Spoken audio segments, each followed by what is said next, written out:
Invitée dans la piscine de Jordan de luxe ce vendredi 30 août, Marlène Schiappa s'est laissée aller à quelques confessions. L'occasion pour elle de revenir sur l'histoire folle d'un objet à son effigie qui intéresse énormément les enchérisseurs. Quel est-il? On vous dit tout. C'était la dernière. Et quelle dernière?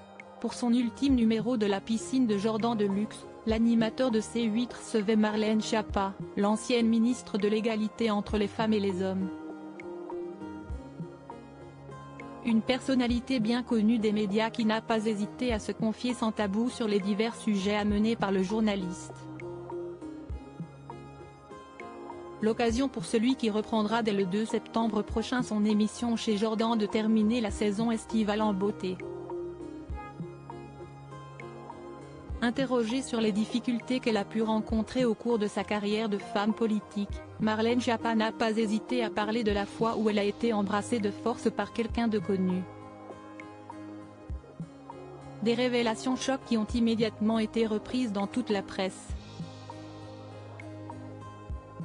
En effet, durant son entretien, cette dernière admet qu'elle a été victime d'une agression sexuelle de la part d'une personnalité du monde du divertissement alors qu'elle avait rendez-vous avec lui dans son bureau du ministère.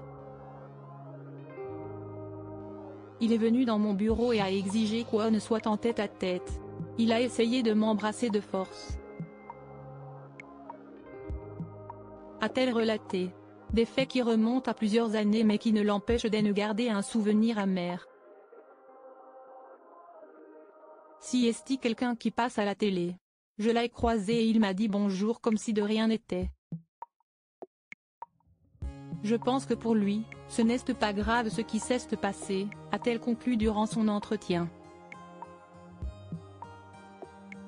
Le magazine Playboy avec la couverture de Marlène Schiappa se revend très cher sur eBay en parallèle de ces révélations scandaleuses. Marlène Schiappa s'est également étendue sur un sujet un peu plus léger.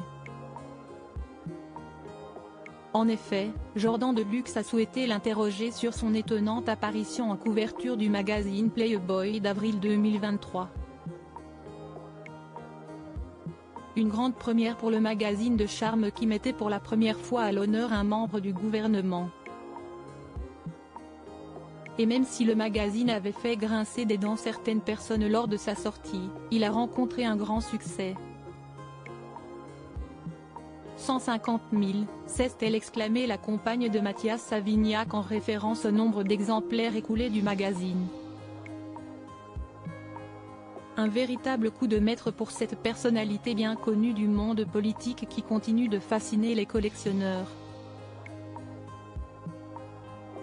J'ai parlé avec le patron de Playboy l'autre jour et il me disait qu'il y avait des ventes du Playboy dont j'ai fait la couverture. Qui se vendait sur des sites d'enchères hyper chers, a raconté Marlène Schiappa depuis le fauteuil de Jordan de luxe.